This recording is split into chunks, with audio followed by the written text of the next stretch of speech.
안녕하세요. 저는 서울특별시 보라매 병원 천성희 간호사입니다. 오늘 저는 척수장애인의 청결 간헐적 돈요법에 대해서 강의를 맡게 되었는데요. 제가 살포시 저의 마음을 작은 글씨로 이렇게 담았는데 우리의 행복한 삶을 위한 방광관리라고 적었습니다. 그러면 이제 많은 분들이 얘기하실 거예요. 간호사님이 어떻게 알아요? 척수장애인이 아닌데. 맞아요. 저도 잘 몰라요. 그런데 저는 병원에서 환자분들을 만나잖아요. 환자분들이 저에게 하는 말씀들이 있거든요. 제가 교육을 하고 나서 얼마 뒤에 환자분들께 제가 여쭤봤어요. 환자분한테 자가도뇨는 어떤 거세요? 그랬더니 그분들이 이렇게 대답해 주시는 거예요. 자가도뇨는 내 삶이야. 자가도뇨는 내가 살아가는 삶의 희망이고 사는 방법이야. 그리고 또 어떤 분은 이렇게 말씀해 주셨어요. 자가도뇨는 자유예요. 이렇게요. 그분들이 그렇게 자가도뇨에 대해서 생각을 하시는 걸 보면서 그럼 저도 그 환자분들에게 교육하는 입장에서 그럼 이분들이 이렇게 생각을 하시는데 나도 그 마음을 담아서 교육을 해야 되겠다 이런 생각들을 하게 되었습니다. 그래서 혹시나 이 시간에 이 영상을 보시면서 자가도뇨는 너무 힘들어. 나는 실패했어. 나는 감염에 걸렸었어.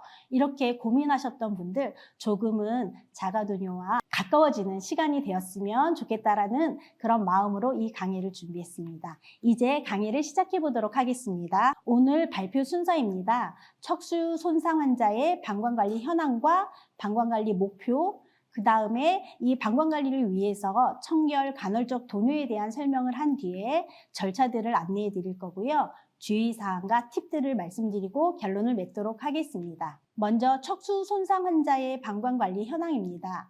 2021년 척수장애인의 방광관리 실태조사를 하였는데 척수장애인 10명 중 3명이 방광관리가 제대로 안 된다는 결과가 나왔습니다. 조금 더 자세하게 들어가 보면 환자분들이 어떠한 상황에서든지 처음 퇴원했을 때 소변 배출 방법은 어떠셨습니까? 이렇게 물어봤을 때 배에 힘을 주거나 배를 누르는 등 복압을 이용해서 자연 배뇨를 하거나 배를 두드려 자극해서 배뇨하는 방법들을 사용하시는 분들이 있었고 퍼센테이지로 따졌을 때는 28% 정도 되었습니다. 카테터를 이용해서 청결 간헐적 도뇨 방법을 사용하시는 환자분들은 38% 정도 있었고요. 그 다음에 요도에 소변줄을 꽂거나 배꼽 아래에 소변줄을 가지고 계신 분들이 26.5% 정도 유지되었습니다. 수년이 흐르기도 하고 수개월이 흐른 다음에 현재 지금 소변 배출 방법은 어떠세요? 이렇게 물었을 때 28% 정도가 자연 배뇨를 하고 있었는데 그 전에 28%였던 환자들이 18%로 낮아지는 것을 볼 수 있습니다. 그러면은 이 환자분들은 어디로 갔을까요? 간헐적 도뇨를 사용하시는 분들이 현재 45%로 조금 더 상승된 것들을 볼 수 있는데요. 뭔가 자연 배뇨를 하다가 잘 안 돼서 넬라토나 CICD 방법을 이용해서 도뇨를 하시는 분들이 있었습니다. 그리고 소변줄이나 배꼽 아래에 소변줄을 유지한 환자분들이 조금씩 감소하는 것들을 볼 수 있었습니다. 그렇다면 현재 청결 간헐적 도뇨 방법을 안 하는 이유에 대해서 물어봤습니다. 그랬더니 환자분들이 정상적으로 내가 배뇨를 하고 싶고 하고 있어서 나는 도뇨를 하지 않는다 이렇게 말씀을 하셨고 또 여러분들이 나 스스로가 도저히 할 수가 없어요. 저는 손에 힘이 없거나 손이 잘 안 움직여요. 그래서 할 수가 없어요. 저는 해봤는데 준비물이나 시간이 너무 오래 걸려가지고 너무 어려웠어요. 저는 했었는데 합병증이 생겨서 무서워서 못하겠어요. 이런 분들이 33.4%가 확인되었습니다. 맞아요. 이렇게 무섭기도 하고 내가 할 수 없기도 하고 또 시간도 많이 걸리는 이런 문제들이 있지만 그래도 해야 될 이유들이 있겠죠. 우리의 척수 손상 환자의 방광관리 목표에 대해서 알아보도록 하겠습니다. 먼저 방광관리의 목표는 첫 번째는 상부요로 보호입니다. 척추 손상 환자의 사망의 주 원인이 신부전입니다. 이것은 상부요로로 감염이 되었기 때문에 신부전이 나타나는데요. 이 상부요로 보호하는 것이 방광관리의 첫 번째 목표고요. 두 번째로는 방광이 소변을 보셨지만 규칙적으로 방광을 비우고 또한 소변을 보되 잔뇨가 많이 남아있기 때문에 이 잔뇨를 제거해 줌으로써 방광관리가 건강하게 유지될 수 있습니다.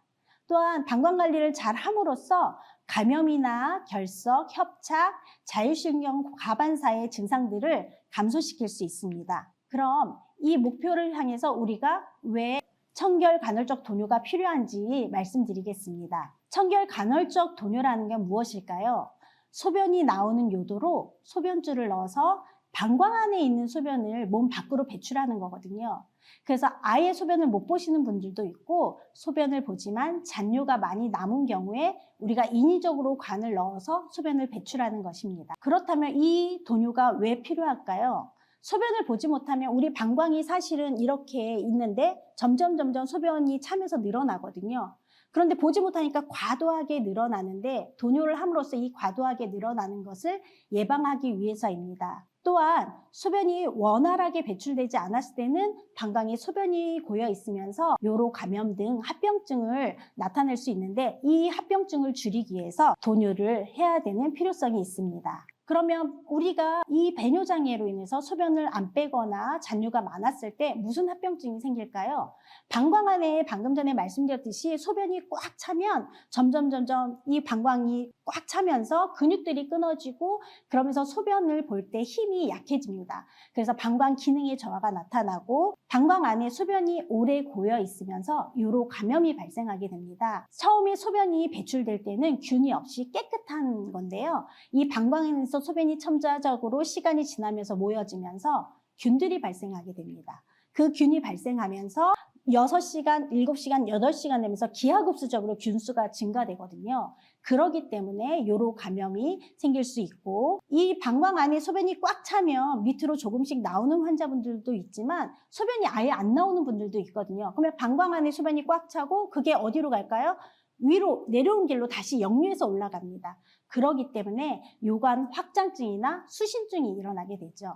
이 가운데 사진을 보시면 수신증이 일어나면 나중에 신부전이 발생할 수 있고 그래서 우리가 상부 요로 감염을 최소화하자 이런 마음이 이런 합병증 때문에 일어나고 있습니다. 그 다음에 방광 안에 괴실이 생기는데요. 주머니가 다른 곳에 생기는 거예요. 그래서 그 안에 주머니가 생기면 소변이 고이고 거기서 또 감염이 일어날 수 있습니다.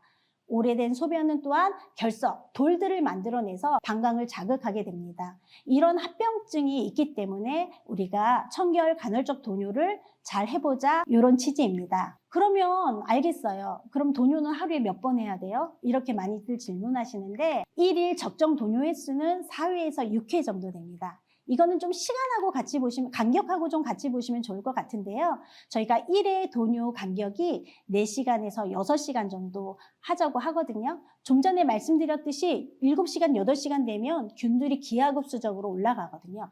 그래서 최소 6시간마다는 비워야 된다. 이렇게 얘기합니다.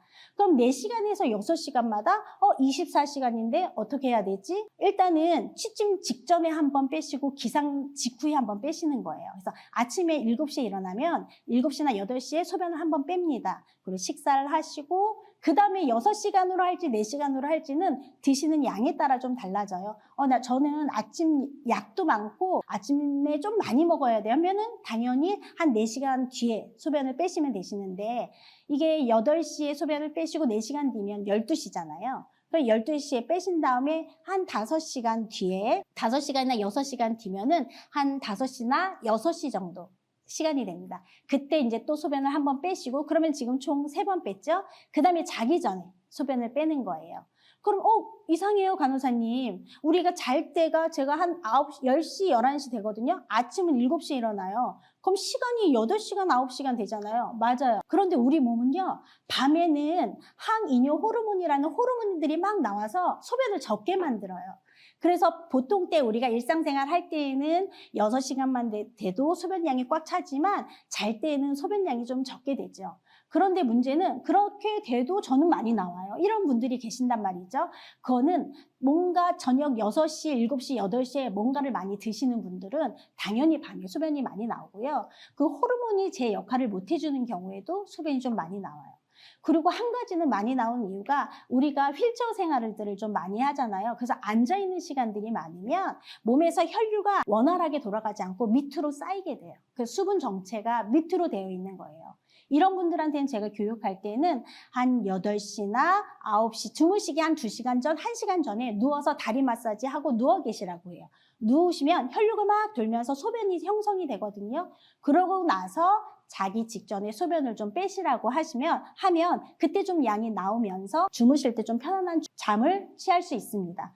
그럼에도 불구하고 나는 생각해보니 10시에서 8시 사이에 소변이 700, 800 이상이 되더라 하면 알람을 맞춰놓고 중간에 한번 일어나서 소변을 빼도록 제가 말씀드립니다. 그렇다면 1회 돈유량은 얼마나 될까요? 이렇게 물어보시는 분들 계시는데요. 우리의 목표는 방광에 소변이 400에서 500 정도 찼을 때 빼주는 것을 목표로 합니다. 그러면 또 어떤 분들이 이렇게 말씀을 하세요.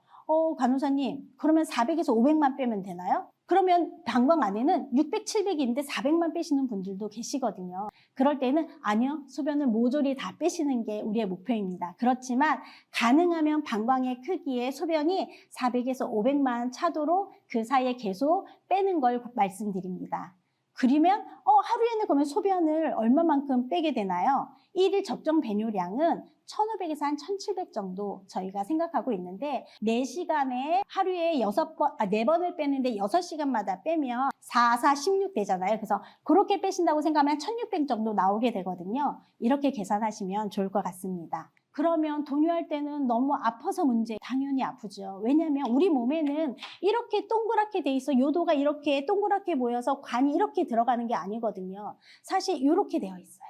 그래서 이 틈을 비집고 들어가야 되거든요. 그러니까 당연히 아플 수밖에 없어요. 그럴 때는 심호흡을 하고 나에게 맞는 돈유관 크기를 정하는 거예요. 저는 12프렌치로 했더니 너무 아팠어요. 그러면 10프렌치로 좀 얇은 걸로 해서 길이 있거든요. 길을 따라서 이렇게 들어가는데 힘을 주면 당연히 안 들어가요. 그래서 편안하게 심호흡하면서 넣는 연습을 하는 거죠. 사실 내 몸에 내가 관을 넣으면서 이완을 하라는 거, 심호흡을 하라는 거 쉽지 않더라고요. 전 제가 한번 해봤는데 실패했어요. 유리 거울 다 떨어뜨리고 깨지고 돈유관은 날아가고 이런 경우들이 있거든요. 하지만 우리가 또 이것이 가장 중요하기 때문에 이완하는 연습, 심호흡하는 연습 하는 것이 중요하다고 생각이 듭니다. 그럼 돈유할 때 소변줄은 어떤 걸 사용하나요? 이렇게 말씀드리자면 예전에는 우리가 몇십 년 전부터 라텍스 돈유관을 많이 사용했고요. 현재도 병원에 입원하실 때는 라텍스 돈유관을 많이 사용합니다. 왜냐면 가격이 제일 저렴하거든요. 근데 재질은 또 되게 부드러워요. 근데 우리가 손에 힘이 좀 없을 수 있잖아요. 그래서 이 돈유관을 사용할 때는 좀 어렵습니다. 그리고 윤활제를 또 이 안에 돈유관 겉에 발라줘야 되는데 이 윤활제가 제대로 잘 안 발라지면 관을 넣을 때 아무래도 자극이 되겠죠. 그리고 라텍스에 대해서 알러지가 있는 환자분들도 있거든요. 그래서 그런 환자분들은 좀 주의를 요하셔야 되고 실리콘 돈유관도 있지만 이거는 보관도 좀 용이하고 재활용도 가능하지만 관리 방법에 대한 표준 지침이 없습니다. 표준화가 안 되었다는 건 알쏭달쏭하다는 거거든요. 그러면 이런 것들은 우리가 갖고 다녔을 때 문제가 또 일으킬 수 있기 때문에 이것도 좀 고민이란 말이죠. 근데 최근에 우리나라도 너무 많이 좋아진 게 보험이 되었잖아요. 그래서 친수성 코팅 카테터가 사실 하루에 4개, 5개, 어떤 건 6개 정도 이렇게 보험이 되고 있습니다. 이 친수성 코팅 카테터는 일회용입니다. 그래서 한 번 쓰고 버리시는 거고 균일하게 윤활제가 코팅되어 있고 들어갈 때 단면 삽입할 때 자극이 최소화되고 있습니다. 그래서 아무래도 환자분들이 가지고 다니시거나 집에서 사용할 때 편리하시죠. 그럼 또 이렇게 물어보시는 분들이 또 많이 있어요. 친수성 코팅 카테터 너무 좋아요. 그런데 그 젤리가 너무 아까워요. 그래서 다시 쓰면 안 되나요? 이거 씻어서 쓰면 안 되나요? 보관해서 쓰면 안 되나요? 그럼 제가 뭐라고 했겠어요? No. 안 된다고 얘기하죠. 왜냐면 벌써 씻을 때 어떤 물로 씻는지 소독이 제대로 됐는지 저희가 알 수 없고요. 그러면서 코팅된 게 벗겨져 나갈 때 그 균일함이 떨어지거든요. 그러기 때문에 오히려 또 감염을 유발할 수 있기 때문에 일회용 친수성 코팅 카테터는 한 번만 사용하시고 버리시면 됩니다. 그러면서 제가 또 환자분들한테 이렇게 말씀드려요. 환자분 생각해 보세요. 이거 우리가 조금 아끼려고 여러 번 쓰는데 이러다가 감염돼서 아프면 환자분 아프시죠? 병원에 입원하셔야죠. 가족분들 또 에너지를 쏟아야 되죠. 돈이 더 많이 들어요. 차라리 안 아프시는 게 좋으니까 일회용 카테터를 한 번만 사용하세요. 이렇게 말씀드립니다. 이제 조금 도뇨에 대해서 이해를 하셨나요? 제가 가능하면 설명을 쉽게 해드리려고 했는데 이해를 좀 하셨으면 좋겠는데요. 그러면 이제 절차를 조금 설명해 드릴게요. 단계별 과정을 말씀드릴 건데 제가 제일 간단하게 좀 말씀을 드리고 싶었어요. 너무 복잡하다고 해서 일단 손위생을 첫 번째 합니다. 그 다음에 준비를 하는 거예요. 물품 준비도 하고 내 자세도 준비를 해놓고 그 다음에 요도 쪽으로 삽입을 하게 되고 소변을 받게 되고 소변을 배출하면 요 4단계거든요. 손위생, 준비 단계, 삽입 단계, 배출 단계. 그럼 조금 더 자세하게 들어가 보겠습니다. 우리가 먼저 손위생에 대해서 말씀을 드릴 건데 병원에서도 그렇고 손위생을 우리가 열심히 하는데요. 의외로 잘 안 닦여요. 한번 사진 한번 보실 건데 손에 남아있게 되는 병원의 미세물 양이거든요. 이게 손위생을 한 다음입니다. 보면 저 빨간색 그림 보이시죠? 그래도 파란색으로 보이는 건 잘 닦인대요. 이게 손바닥이거든요. 그러니까 환자분들이 손바닥은 잘 닦는 거예요. 근데 이 손끝에가 빨갛게 되어 있고 손등 위쪽 손톱이 있는 데도 빨갛게 되어 있죠. 이건 손위생이 뭔가 잘 안 되는 거예요. 근데 우리는 돈요를 할 때 어디를 많이 사용하죠? 이 끝을 많이 사용하고 잡고 넣고 하잖아요. 소독하고. 그러니까 균이 있는 손으로 그걸 다 만진다는 거예요. 아무리 손 씻기를 했다고 해도 제대로 안 되는 케이스가 있어서 오늘은 손위생에 대해서 조금 더 자세하게 말씀드리겠습니다. 손은 비누로 사용해서 손을 씻거나 아니면 손 소독제를 사용해서 씻는데요. 제가 이걸 하면서 또 환자분들한테 시범을 보여드려야 되는데 물과 비누는 40초에서 60초고 소독제는 20초에서 30초 내 왜 그럴까?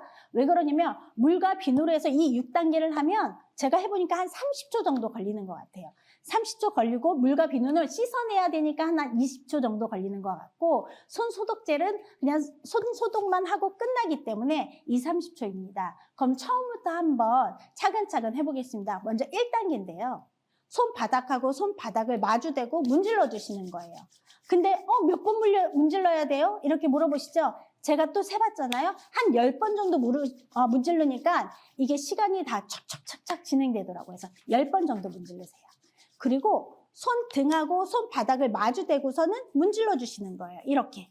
근데 여기만 문질르면 되나요? 반대도 10번 문질르셔야죠. 그리고 손가락하고 이렇게 손바닥을 이렇게 마주대고 깍지를 끼시고 문질러 주시는데요. 여기선 이렇게 문질러 주시는 거예요. 앞뒤로. 그래야 이 안에 있는 세균들이 다 사라지겠죠. 그리고 나서 손가락을 마주대고서는 문질러 주시는 거예요. 이렇게. 보이시나요?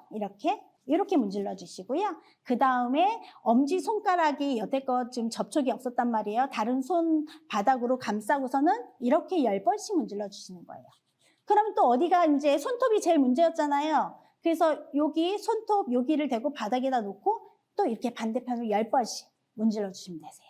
이렇게 하면 6단계로 되면서 기계가 있으면 깨끗한 손을 보여드리고 싶은데 저희 병원에서는 맨날 검사하거든요. 기계에 이렇게 넣으면요 손 소독이 얼마나 잘 되는지 보여지는 기계도 있거든요. 그래서 한번 나중에 되면은 한번 보여드리겠습니다. 그래서 6단계 손위생을 철저히 하시고 그러면 이제 손위생을 했죠. 여성 환자분들 이제 설명드릴 건데 손위생을 하고 나서 뭘 한다고 그랬죠?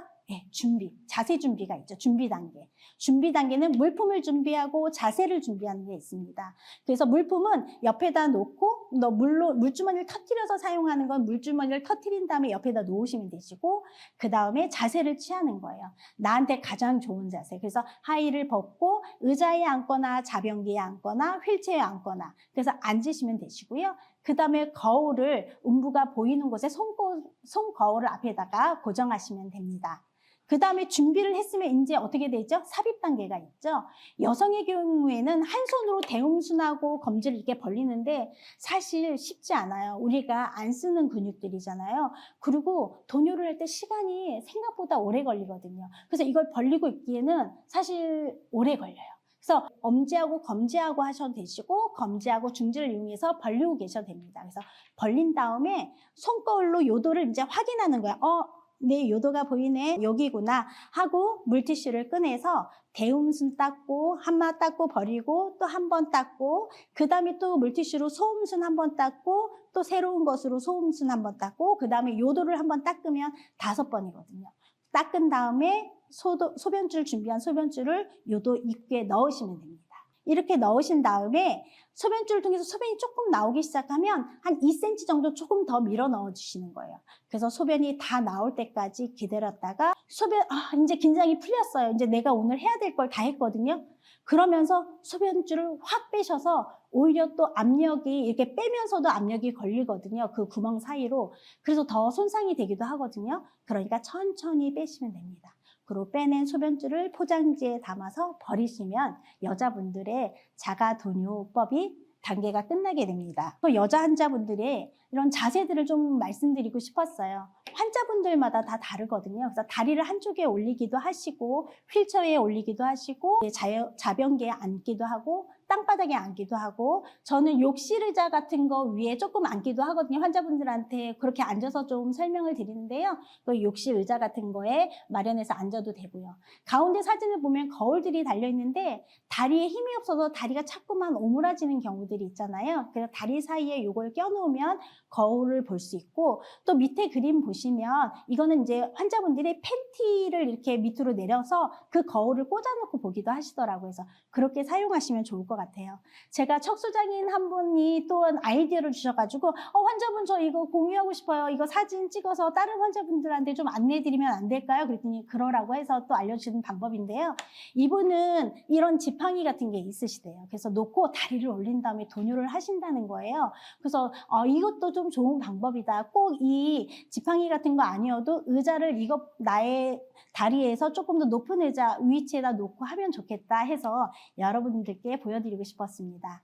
그러면 남자로 가볼까요? 남자는 손위생하고 준비 단계까지는 똑같아요. 그런데 이제 삽입 단계에서 성기를 한 손으로 들고 물티슈를 이용해서 요도를 입구를 3번 정도 닦습니다. 그리고 나서 남자의 그 관을 요도 쪽으로 넣을 건데 일단 올린 다음에 요도 관을 넣거든요. 소변줄을. 근데 남자분들은 요도가 길고 구부러져 있기 때문에 들어가면서 좀 뭔가 걸리는 느낌이 있어요.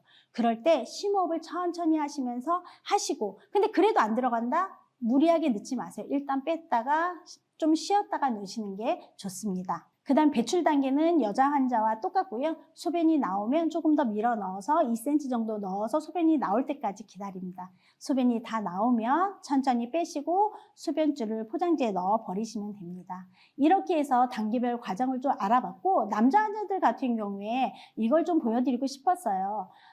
카테터 삽입이 좀 어려운 이유들이 있습니다. 요도 협착 같은 경우에는 그렇게 많지는 않지만 여기 L자형의 구부러짐이 있잖아요. 고기를 통과할 때 사실 관이 잘 안 들어가거든요. 그때 심호흡을 한번 크게 하셔야 돼요. 호 심호흡 하시고 그 다음에 어디서 또 한번 걸리냐면요. 이 관략근에서 걸리거든요. 전립선 비대증도 남자분들은 있고 관략근도 조여주기 때문에 그 관을 통과할 때 조금 더 어렵습니다. 그래서 그때 심호흡을 좀 하시면서 관을 좀 통과하시면 훨씬 더 도움이 되고 처음에 삽입할 때는 요도를 올려서 삽입했다가 소변이 나오기 시작하면 아래로 내리시면 됩니다. 그러면 도뇨를 하면서도 어쩌다가 가끔씩은 삽입이 좀 잘 안 돼요. 이렇게 말씀하시는 여자분들, 남자분들 다 있는데요. 그럴 때는 편하게 심호흡하시는 게 가장 중요하고 조금씩 자세를 좀 변경해 보시는 거예요. 나만의 자세가 분명히 있거든요. 요도가 잘 보이는 자세, 그리고 내가 이렇게 했더니 내가 남자분들 같은 경우에는 잘 들어가더라 하는 자세들이 있어요. 자세를 좀 점검하시고 변경하시고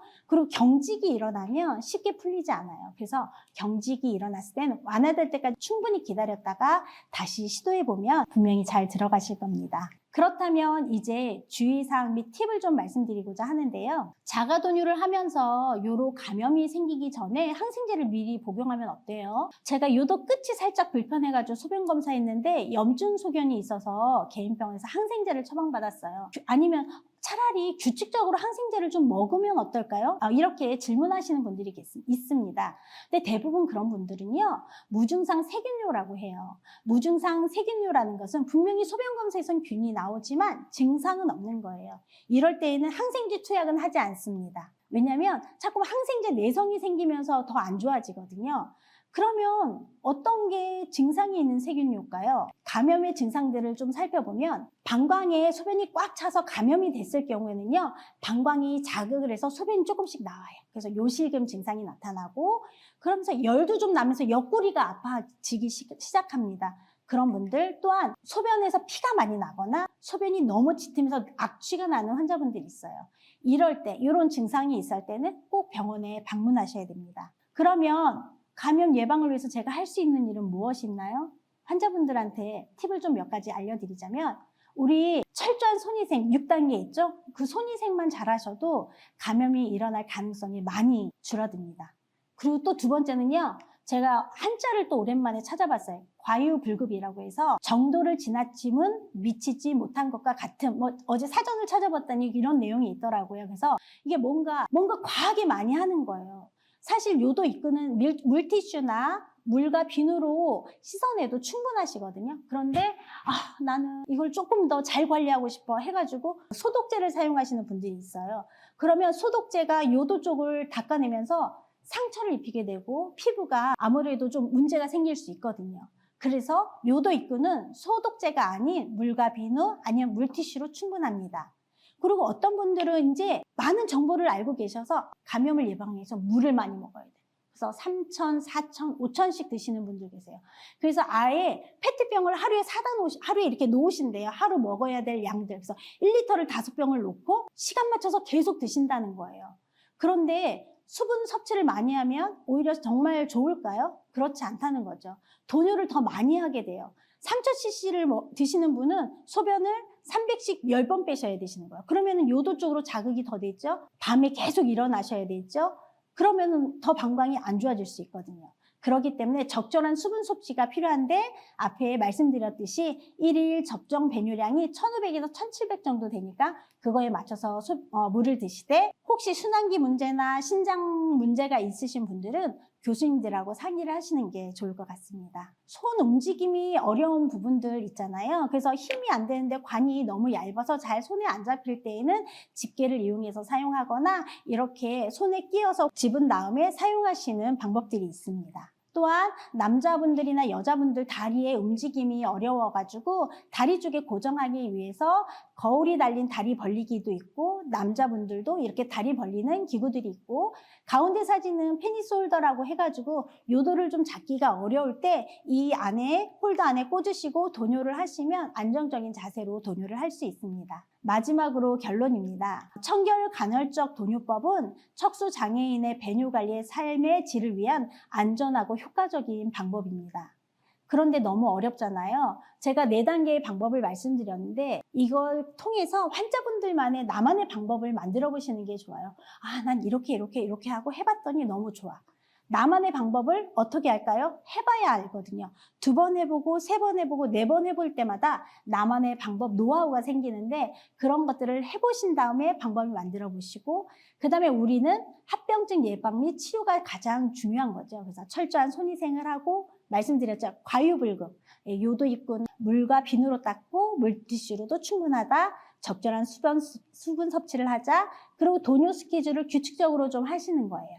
그리고 정기적으로 병원 진료를 하시는 것이 환자분들이 건강하게 방광을 유지할 수 있는 방법이라고 생각합니다. 마지막으로 제가 이 환자분을 만난 건 한 3년 정도 된 것 같아요. 환자분이 도뇨를 처음 시작하시면서 이렇게 잘 적응해 가셨어요. 저하고 한 2-3번 이렇게 만나면서.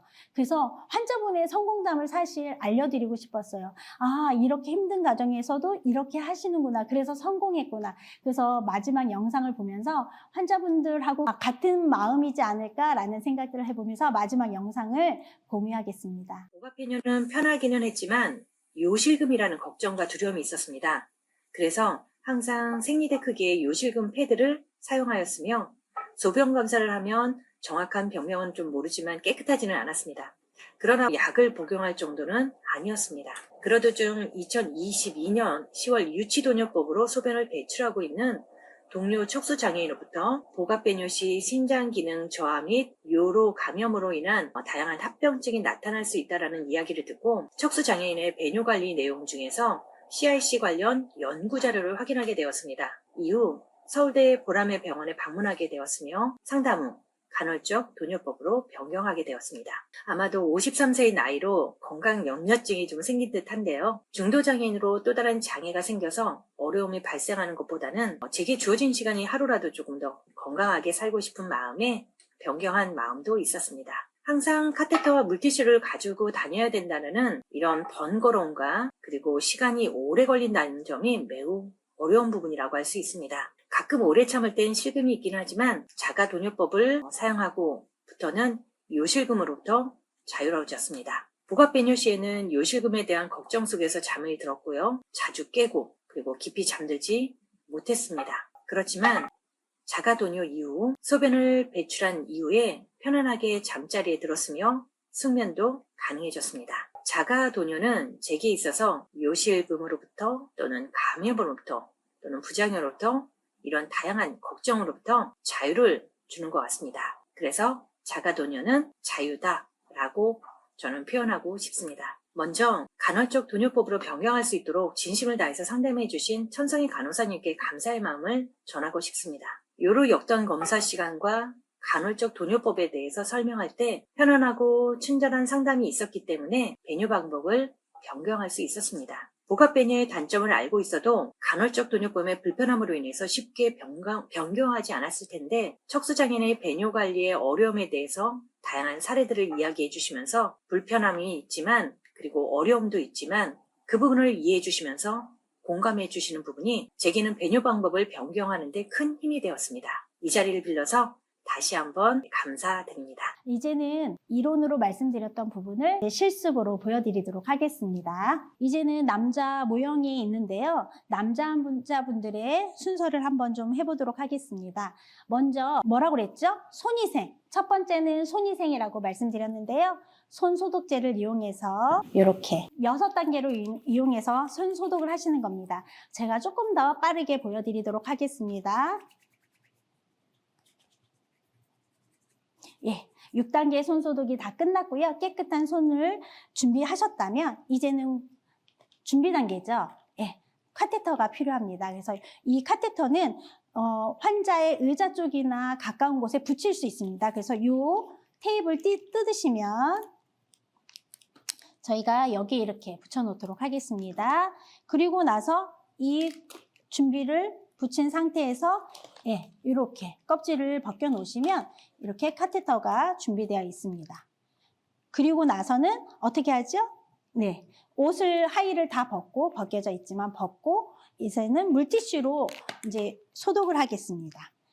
요도를 잡고 한번 물티슈 한번 뺀 걸 한번 싹 닦고 버리고 또 한번 이 반대쪽으로 닦고 버리고 그 다음에 요도 입구 쪽 이렇게 닦아서 버립니다. 그리고 이제 관을 준비하는 거죠. 관이 이렇게 되어 있습니다. 그럼 이렇게 된 관을 그립을 손으로 딱 잡고 이렇게 넣게 되겠죠. 그럼 요도는 올려달라고 말씀드렸어요. 올린 상태에서 관을 넣는 겁니다.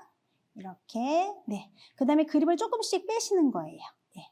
이렇게. 그러면 이렇게 넣다가 제가 L자형에서 조금 안 들어간다고 했잖아요. 그때 심호흡 좀 한번 쭉 크게 하면서 이렇게 통과. 네, 통과되시고 그 다음에 통과되면서 한 번 더 걸리잖아요. 관략근에서 거기서 한번 심호흡도 한 번 더 통과. 예, 관략근이 이완되면서 소변이 들어가게 되고 소변이 나오기 시작하면서 2cm 정도 더 밀어놓은 다음에 소변을 받아내시면 됩니다. 여기서 소변을 받아낼 때 환자분들이 어디에다 해야 돼요 하시는데 그냥 저는 큰 통이나 높은 통에다 이렇게 받아놓고 소변을 받으라고 말씀드려요. 그리고 나서 병원에 오실 때 소변량을 측정해야 되는 경우가 있으면 이렇게 계량컵을 가지고 수치가 있어서 이렇게 계량컵을 가지고 이 양을 쏟아서 소변 양을 측정하시면 됩니다.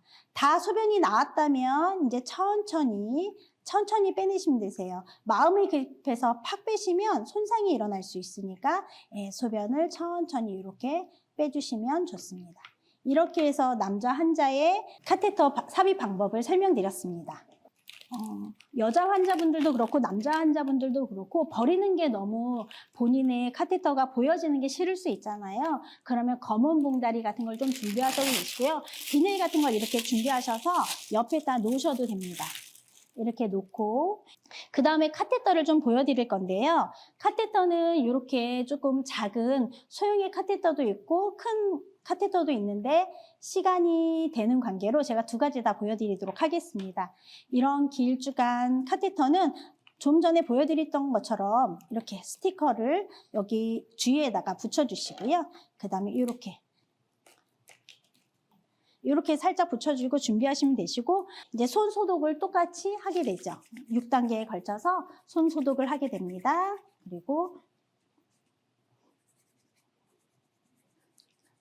그리고 손 소독제가 다 마를 때까지 하셔야 됩니다. 그래야 소독에 효과가 있거든요. 그래서 손 소독제가 끈적거리게 있는 게 아니라 다 마르면 완벽하게 손 소독이 된 거고요. 그 다음에 이제 어떻게 한다고 그랬죠? 우리가 대음순이고요. 여기가 소음순입니다. 그래서 소음순 이렇게 잡지만 소독을 먼저 대음순을 한번 하고 닦아내고 그 다음에 두 번째 대음순을 한번 또 닦아내고요. 그 다음에 우리가 소음순을 위에서 아래로, 항상 위에서 아래로 닦아냅니다.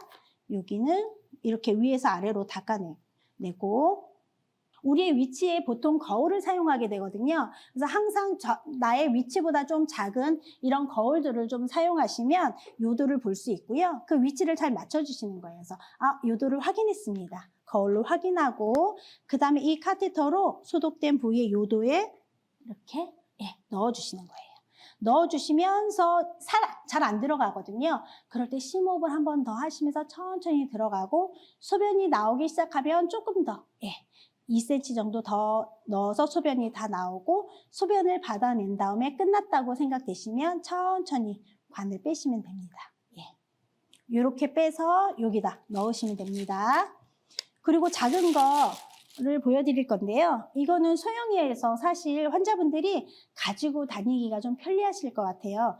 요거 방법은 이렇게 요 위에 하고 여기를 중간을 이렇게 돌리시면 이렇게 되고 그다음에 카테터가 이렇게 나오게 됩니다. 그러면 똑같은 방법으로 하는데 소음순하고 이렇게 벌려서 요도 입구를 확인하셨나요? 요도 입구를 확인하셨다면 이렇게 나오면 요 구멍으로 소변이 나오기 시작하거든요. 나오기 시작할 때 쭉 밀어 넣으시면 되시고 사실 환자분들이 얼마큼 카테터가 혹시 내 방광을 찌르지는 않을까? 이런 고민들 하셔서 저는 사실 이 컴팩트 같은 경우에 쬐끔한 거는 끝까지 다 넣으시면 된다고 말씀드리거든요. 그러면 이제 위험할 여지도 없는 거죠. 그래서 다 소변이 나오면 천천히 빼시면 되십니다. 해서 이렇게 버리시면 여자분들의 돈요 과정을 실습을 해보았습니다. 네, 실습까지 보여드렸는데 도움이 되셨는지 모르겠어요. 혹시 궁금하신 사항 있으시면 여기 척수장애인협회에 연락을 주시거나 그러면 제가 답변을 드릴 수 있는 부분들은 드리도록 하겠습니다. 오늘 강의가 좀 더 길고 많은 내용을 전달해 드렸지만 결국 환자분들이 건강하셨으면 좋겠고 건강한 방광관리로 인해서 정말 건강하게 하루하루 더 사는 것들이 어떤 분들에겐 자유가 됐듯이 어떤 분들에겐 힘이 됐듯이 여러분들도 그런 시간이 되었으면 좋겠습니다. 오늘 강의 경청해 주셔서 감사합니다.